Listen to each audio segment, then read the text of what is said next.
त्या दिवशी एक मेळावा बैठक लावली होती मुंबईला, आणि काही मुंबईचे शाखाध्यक्ष आणि काही उपविभागाध्यक्ष आणि विभागाध्यक्ष काही हे हजर झाले नाहीत. म्हणजे हजर झाले नाहीत, त्यांची हजेरी घेतली आणि मग प्रत्येकाला विचारलं. मग काय काय कारण एक एक घरचे हे आजारी होते, ते होतं, ते होतं काहीतरी. बघ त्यातल्या 5-6 जणांनी सांगितलं, साहेब कुंभला गेलो होतो. म्हटलं गधड्यानो करता कशाला पाप.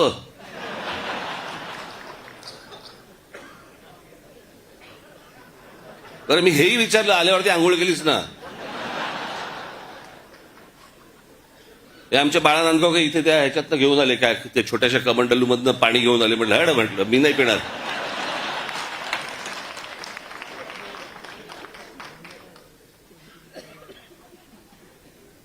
अहो मला सांगा, आता तो सोशल मीडिया आल्या, पूर्वीच्या काळात ठीक होतं. मी त्या सोशल मीडियावरती बघतोय माणसं, तिथे आलेल्या बाया बिया हसतायत.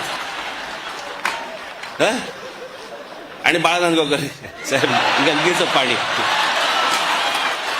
कोण पिईल ते पाणी.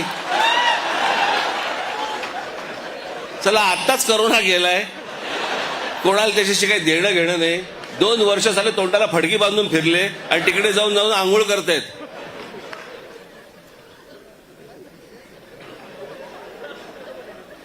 अहो मला माहितीये, मी कित्येक स्विमिंग पूल बघितले असे जे सुरुवातीला उद्घाटनाच्या वेळेला निळे होते, हळूहळू हिरवे हिरवे व्हायला लागले. कोण जाऊन त्याच्यामध्ये मला सांगा पडेल त्यात गंगेत. ह्यानं तिथे काहीतरी केलं ते मी इथे पितोय.